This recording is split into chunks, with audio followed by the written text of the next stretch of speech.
Oliver's greenhouse. Now, as you can see, with the bubble wrap installed on the door, there's a double layer on there. It's a real pain in the backside getting in the greenhouse, but it's worth it, and it's really seems to be working a treat this year. The temperature's been a lot better. Warranted, it hasn't got down to like -10 like it did last year, but it's still been pretty cold. Now, I haven't been in the greenhouse for like 2 days. I've just been doing lots of coursework. I've been super busy, so I haven't had a chance to even poke my head in. So I have actually got an opportunity today. So a lot of these plants you're going to be seeing with me, I haven't seen them yet myself. So the rosy glossum's still out in bloom, although it's starting to fade now a little bit. I noticed my Restrepia, it's gone absolutely mental over here. It's doing what it does best when it starts to get cold, and it just covers itself in loads and loads of blooms, a profusion of blooms. I won't get too close, otherwise it won't focus, but yeah, loads and loads of flowers. 1, 2, 3, 4, 5, 6, 7, 8, 9, 10, 11. There's about 12 flowers on it at the moment. A couple more that are emerging. It's really itching to be repotted, so that's on the list. This week's going to be some serious repotting going on. So another plant which I've only just noticed is still doing its thing, and like a complete maniac, is this Pluritalis megalops. You think the flowers, being so dainty, would be so short-lived, but absolutely not the case at all. There is 1, 2, 3, 4, 5, 6, 7. There's about 9 flowers on this thing at the moment. It's such a diddy little plant. It just keeps on. It's like the gift that keeps giving. Look at all those little flowers. In fact, they always look better from the other side, like that. Hopefully you guys can see that. They're really cool. But yeah, I would have thought the flowers would be, like most Pluritalis, would be quite short-lived, but it just keeps on blooming. Fantastic little plant. Another plant I'm very excited about, which has only just started to produce some bloom. It's not one that I've ever bloomed before. Just knocking everything else over in the process. Dendrochilum, spare leaf. We're still having mold problems. That's a saga that's going to go on, I think, for some time. Now, I've never flowered this plant before. This is Pluritalis rowley, and it's got, there's one there. It's got some nice little flower spikes emerging all over it, just to the side of my finger there, so hopefully you can see that. So I've not bloomed that guy before, and it's also growing out of the side of the pot just here, so I'm very excited about that, because I haven't seen, I think they're like red sort of flowers, maroon sort of colours, so I'm quite excited about that guy. Had it for a little while, and like most plants, they spend a bit of time settling in, and I don't think it was happy for some time. Here's a plant that flowered last year really well for me, but only one decent sized flower spike, and this year it's gone absolutely mental. I can count 1, 2, 3, 4,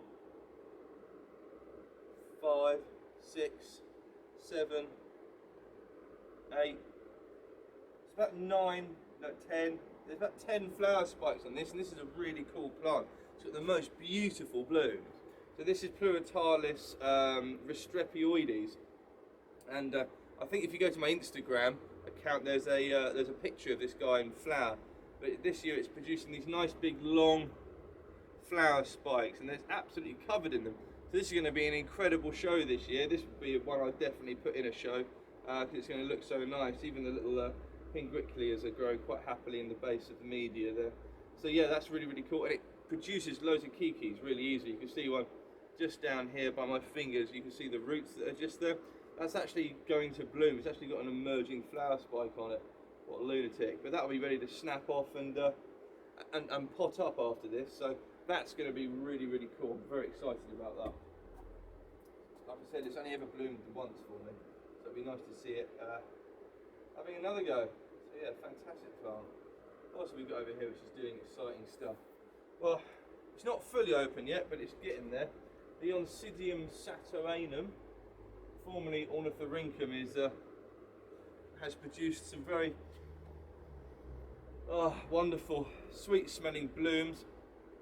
Really, really lovely. It's not fully open yet, but it's getting there. So we've got 1, 2, 3, 4, 5, 6 for this tiny diddy one here.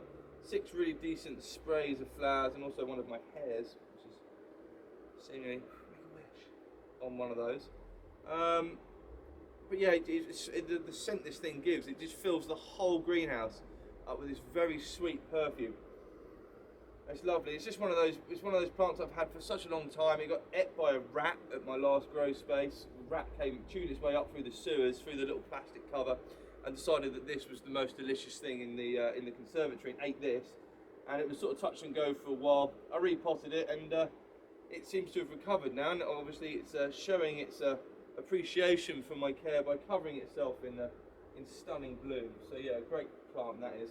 No, oh right, okay, cool. Just spotted one. I knew this was in spike, but I didn't know if it was going to be open in time.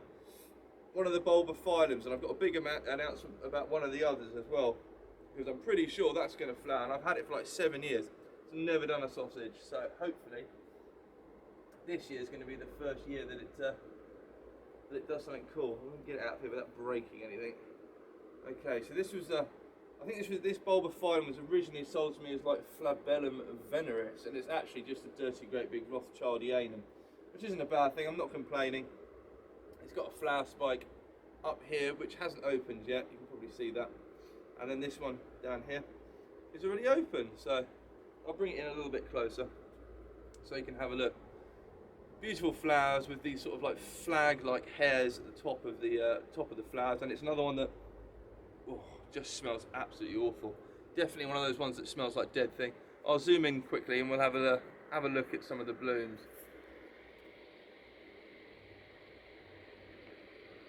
Right, there we go. So that's full zoom. I'm going to have to move to make sure this is actually in shot.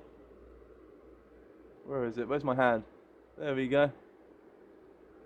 Hopefully you guys can see that with some detail. So yeah, very beautiful, sort of maroony striped plant with the sort of the wobbling lip in the middle of the flower.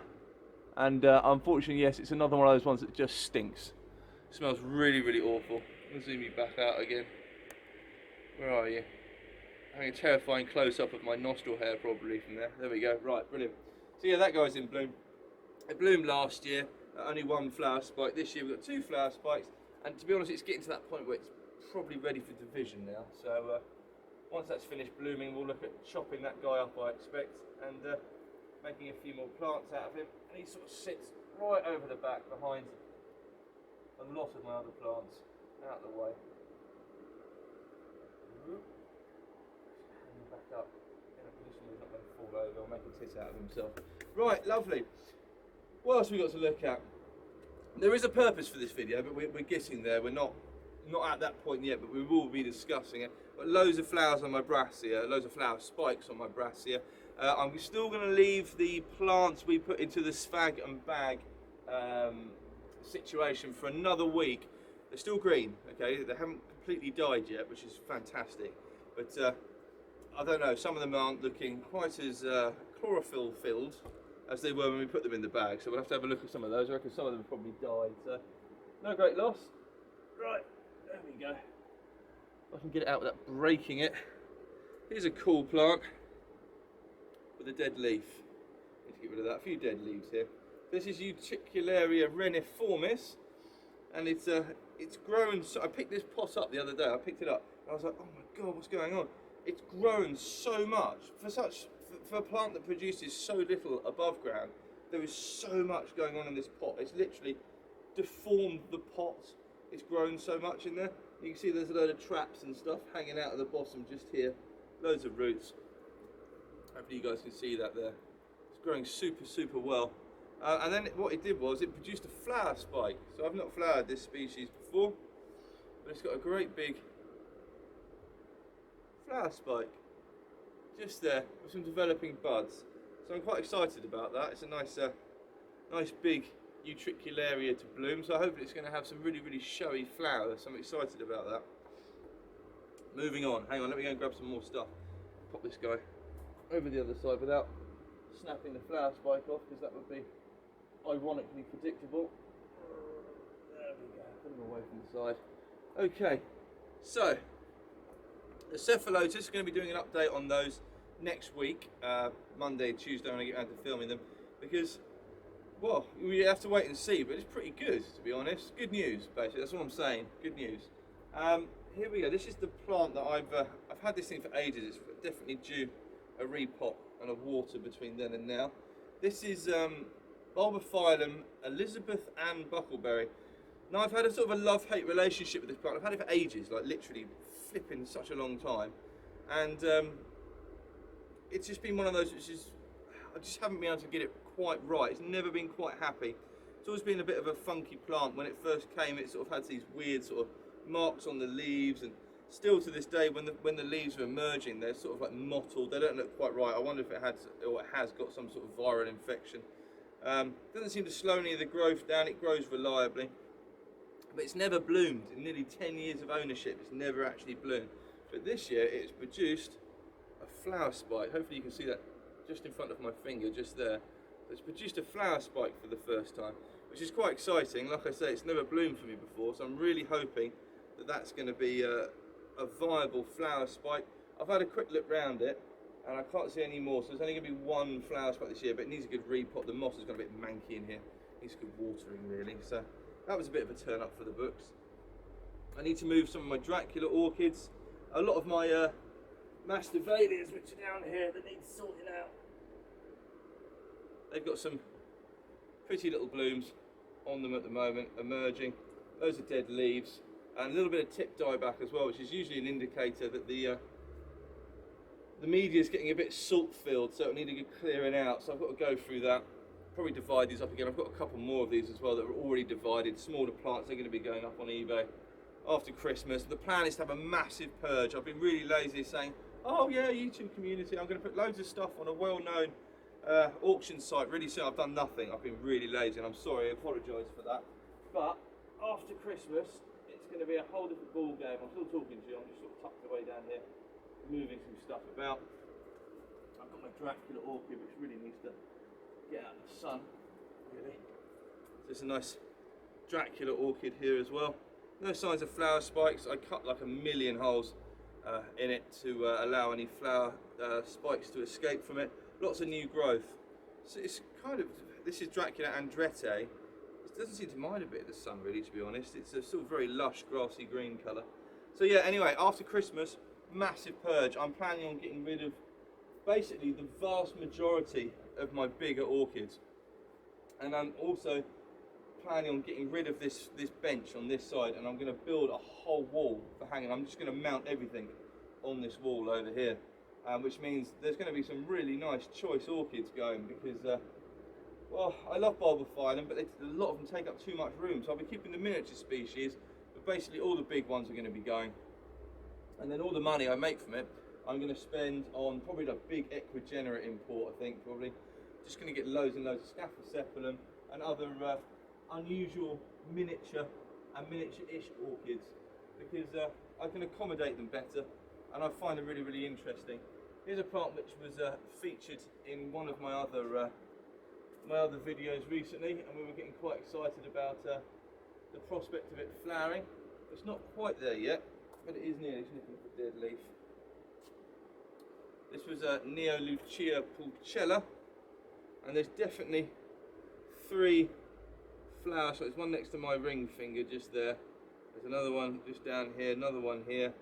So it's produced 3 lovely little flowers, and this will be the first time this plant's flowered for me in, oh goodness knows how long, very, very long time, because it was doing so badly. We had to do the emergency pot up on it, and since then it's much happier mounted. It's growing really, really well, so fantastic. That's pretty much all the things which are doing flowering stuff at the moment. Now the real purpose of this video is, it's time to sort out the Nepenthes. I'm going to move you quickly and I'll show you what I mean. Okay, I'm just going to squat down here. Hopefully you can see my face. If not, no great loss really. So yeah, my Nepenthes obviously all grow over here.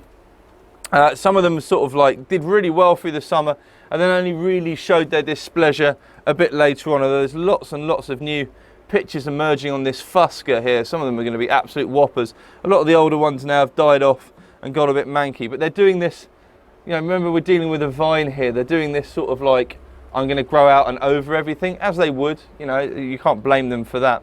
But it's massively inconvenient and takes up a lot more room.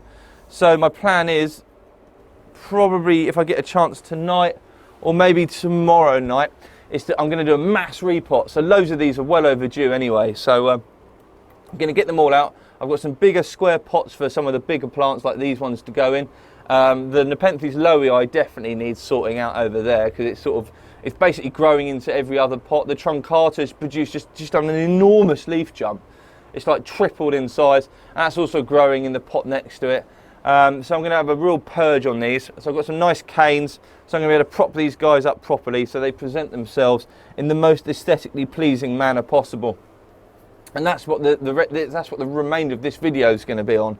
And hopefully you guys are going to be interested with it, because when you are growing these, they're a vine. So unless you have something for them to grow up, they are just going to sprawl over stuff. So when they're relatively short and rosette type, you can just keep them in like a hanging pot, and they'll sort of hang over it and look very pleasing. But eventually they'll get to that point where they want to grow up stuff. So that's why I'm going to be staking a lot of these. I just noticed as well, completely neglected to mention it, but underneath here, years ago, I'm going to move your camera so you can see this, I divided my massive Paphiopedilum, so hopefully you guys can still see me, and these guys are tucked right underneath the bench, and every single division this year has produced an enormous flower bud. So these guys are going to be, how many have I got? One? I see one, there's 3 on that. Load more down there. I've got 3 of these plants left. This is the big one. This is the big division. This is the division I'm keeping. But the others are just about to come in flower. I should probably put them on a well-known internet auction site quite soon. But yeah, it's just going to be a profusion of Paphiopedilum flowers this year. It's going to look absolutely flipping fantastic. I'm going to pop that guy back underneath there quickly and drop out of sight.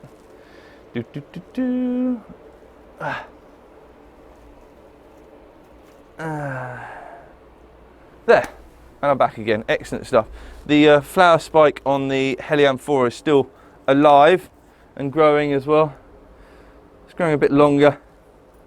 The plant's doing very well, looking fantastic. So what we'll do is we'll fast forward about 8 hours probably. So later on this evening, I'm going to get all my potting media out, new pots, and get on and start repotting this lot. There's just quite a few to do actually. The more I look at it, the more I think, oh my goodness, what am I letting myself in for? Because it's going to be a good few hours worth of work to get this lot done, I'll tell you. Holy moly. So yeah, next time, the video stopped now, and when it starts up again, we'll be repotting and having a good look at the root systems and how to support the rest of these Nepenthes. Thanks for watching. See you in a minute.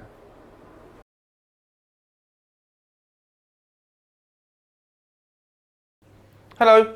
Welcome back to the second part of this video. There's going to be some very, very unusual timeline discrepancies because I recorded the first half of this video about, I don't know, 2 weeks ago. Since then I got really ill. I ended up with the mumps. I don't know what they call with that in America, but basically got big gland infection. And I've been so sick. It's been ridiculous. Worst sore throat I've ever had in my life. So lots of things are going to have changed.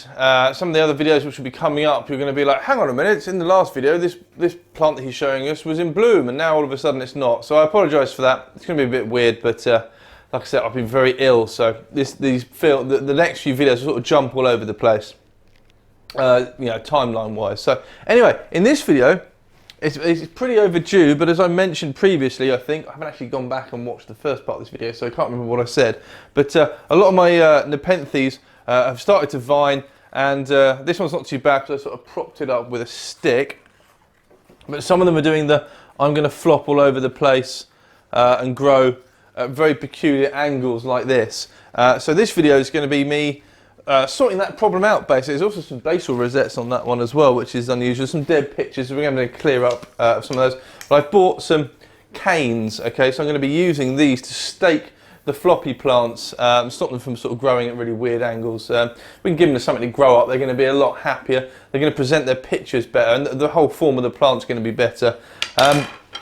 I was looking at ways of fixing them. Some of the smaller Nepenthes, like the Orchid flower spike clips, the little clamps, I was thinking of using those, but I'm scared, like if you leave them on a developing flower spike on Phalaenopsis and they're a bit too tight, they sort of make horrible marks, and I was worried about that happening to some of the stems on some of the smaller ones. So what I've gone for is a good old-fashioned cheap sisal garden string. I'm actually going to tie the stems of the plants onto the canes here, because I think the beauty about this is it's cheap and it's nice and soft as well. It's not going to mark the stems. I mean, we're not going to be constricting the plants as we tie them onto the stems, but this is so soft, you know, even with it just loosely on the extras, it's not going to mark it, it's not going to damage the plant. So I've also got some bigger pots.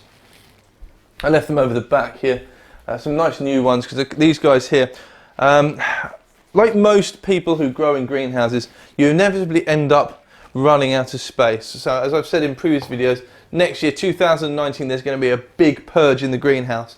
Going to be getting rid of a lot of stuff or selling a lot of stuff, just because I really want to concentrate on just Nepenthes, a few bulbophyllum, some of the smaller growing ones, but mainly miniature orchids, because I can accommodate loads of them. And I mean, well, the Nepenthes is going to take up blooming loads of room, especially when they get bigger. A couple of the really nice ones I want to grow on, so they sort of grow up and ramble around inside the greenhouse. But some of the others I want to grow sort of on these stakes, and then let them grow to this sort of size, and then I'll probably look at taking the tops off of them, taking some stem cuttings and propagating them, but sort of maintaining them, not bonsaiing them, but sort of maintaining them as a small vining Nepenthes, and see how that goes. I mean, in hindsight, it might be better to actually cut them when they get slightly shorter than this. But so that's the plan anyway. I've got these nice big, I think they must be 4 or 5 inch pots. I'll just measure one. So actually, I don't know. Bloody kitchen drawers. I don't know how what you guys are like in your households, but my kitchen drawers gets full of so much stuff. If you ever want anything, there's like socket set, 8mm tension wire, wire cutters, screwdriver set. All 4 of the drawers in that chest, this dresser, are completely full of useful tools, so that my wife doesn't exactly see it that way. So these are 5.5 square pots, and they're 5.5. They're 5.5 cubed basically. They're 5.5 inches deep, 5.5 inches square on the top. So they're going to provide a lot of growing space for these plants to really get that much bigger. I've got my normal Nepenthes mix. This is some already pre-mixed. I know I'm a bit far away from the camera, but I will be moving you in a bit closer in a minute. So this is already dehydrated sphagnum moss, big lumps of orchid bark, and little bits of grow stone as well. So it's a nice airy mix, what I grow most of the Nepenthes in. There's still a few which are rattling around in an old sphagnum peat moss and perlite mix and stuff like that. I'm sort of moving away from that really. This stuff's just, it's easy to water, and they seem to grow better in it, so most of them I'm moving over to that in time. So what I'll do is I've also brought the snippers along as well. We've got some dead pictures and stuff to get off as well, to give the plants a really good tidy up. So the light's awful. We've lost that light bulb, and we've lost that light bulb over there. That one's a bit funny, so I'll have a fiddle with that and see if I can get that one going, but it's definitely a fire risk. Don't like that one. Need to replace that one at some point. Then I'll bring you guys in, and we'll get one of these guys out, and I'll show you, well, usually how little roots some of these plants have actually got, considering how big they actually are, because it always surprises me. You've got these great big plant and then this tuft of brown this tiny brown fibrous mass on the bottom end of it. It's mad really. So we'll have a look at those. I'll make myself a cup of tea, and we'll go for a closer look at it. If I keep swallowing like that as well, it's because my throat's still killing me. All right, so bear with me. Right, I've got my trusty little tray over here. These things are absolutely fantastic for doing this, because it doesn't mean you need to put loads of newspaper down, and also when you finish you can take it out and just dump the whole lot straight in the composter, which is handy. That's very tricky. I find it very difficult to do this without damaging emerging pictures. So this is Nepenthes tobaica, although some people have said it doesn't really look like tobaica. I'd be inclined to agree with them. It has unusual, very unusual form. It doesn't seem to be as dark. I'll bring it over so you guys can have a little better look at one of the pictures. Oh, there we go. So that's what it looks like. It was sold to me as tobaica. Any ideas, please, in the comment section down below. So what I like to do is just, any of the pictures which are too far gone like this, that's just not doing anything. I just like to clip the little tendril off quite close to the leaf like that. Also, by removing these, it's going to make life a lot easier when you're repotting it. Don't worry if any of the water drops out of it. I never do. They sort of refill themselves. Some people go around, you could fill them back up with rainwater and stuff like that. I never bother, I just clip them off and get rid of them. As soon as they look too unsightly, they're gone. Just being careful of the ones that are that haven't developed yet, because they like to hook onto everything. So once I've got most of those out of the way, there's another one in there. Once I've got most of those out of the way, it's time to basically take the plant out and then attack anything else which you weren't able to get to whilst it was still in the pot. So usually pretty robust, but give the pot a good squidge with your hand like that, just to loosen it up. I always like to push on the bottom as well, and you mustn't pull, because the roots are really fine and fibrous, and if you have a hard yank on it, there's a real good chance you'll end up ripping the roots off. This has got a nice big healthy root system. It's compact enough that I can bring it up to show you guys. So hopefully you can see all of those fine mat of brown hairs by my thumb. Those are the Nepenthes roots. So now the next phase is basically to try and get some of this old media off without completely destroying the plant. And my advice would be to put it down on whatever surface you're currently working on, and just using your fingers tips, just very gently remove the media. So I'm going to get on it and do that now, because this could take some time because it's pretty well matted in there. And once I've got it out and it's all tidied up, it's also probably a good idea to give it a spray with the hose out the back as well, just to knock off any of that old media. It doesn't look too bad, it wasn't done that long ago. It's starting to sound a little bit composty, but it's not foul. It's not like orchid media where you can tell, well I can tell when it goes back, it starts to really smell pretty dreadful. So I'll go ahead and do that, and then I'll turn it on. Turn you guys back on, we'll have a look once the root system's exposed. Okay, so I've gone ahead and taken all the old media off the root system. I'm just going to support that gently with my hand. I've also clipped off any of the old dead leaves from the inside, basically off the stem of the actual plant. It's definitely got like a little bract, a side growth on it. I'll bring the root system over so you can have a bit of a closer look at it. Right, carefully does it. So this black mass hanging down here, this is how fine the actual roots are on a Nepenthes, and you can see the stem there.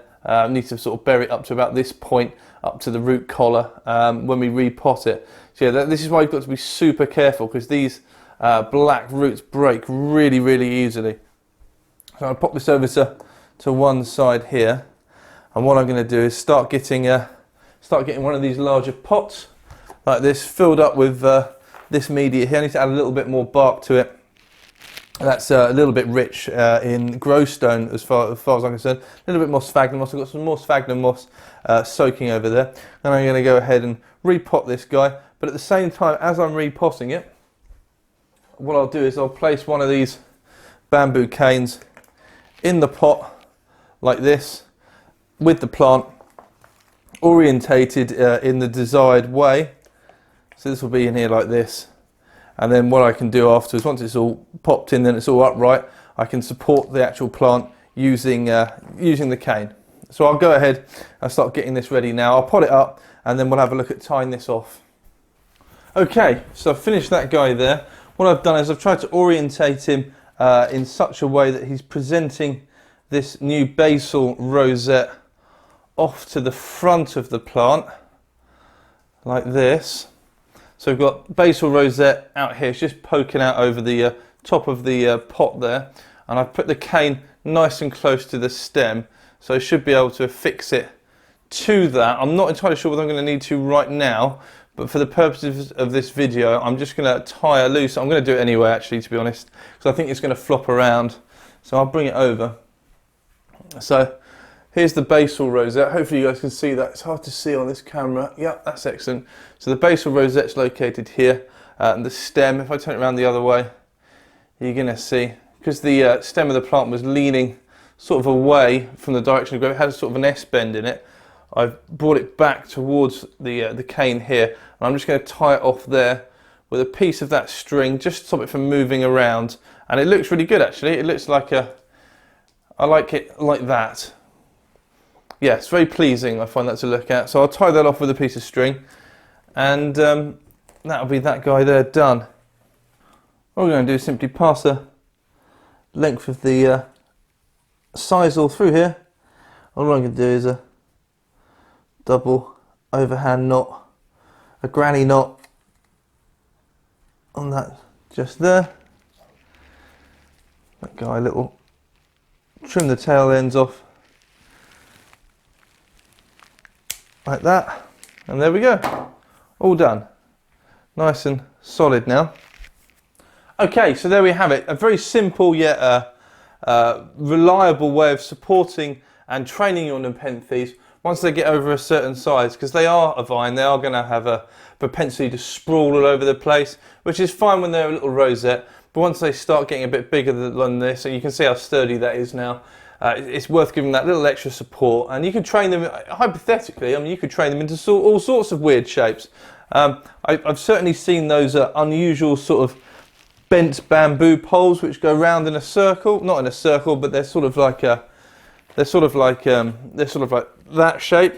I mean, hypothetically, you could put each end of that bamboo in there and train it in a big loop, which, you know, you'd be able to grow it full longer before having to take the top off of it, because there's always bits of gross stone in my sock. You're going to have to do that anyway at some point. So yeah, I've got a lot of Nepenthes to repot. They all need doing. It's that time of the year, so it'll be a late one tonight. It's already, well, it's nearly 9 o'clock, so I'll get probably half of this done tonight and then call it a day, I think. So thanks for watching. I'm sorry it hasn't been quite so frequent on the uploads at the moment, but I'm a busy man. But I will endeavour to keep them coming as frequently as I possibly can. Certainly a few more going up on my Patreon quite soon as well. And thanks again to all my Patreon supporters who make this channel basically possible. They certainly allow me to run the greenhouse for winter, and it's already turning out to be a savagely cold one. We've already had some snow here, and it's not quite December. It's December on Saturday, so yeah, it's going to be a cold winter again, I think. So thanks for watching. Tune in again soon. Subscribe to my channel if you haven't already, and you enjoy my content. Don't forget to hit the bell notification icon as well, so you get notified whenever I upload a new video. And I'll see you all again soon on another episode of Oliver's Greenhouse.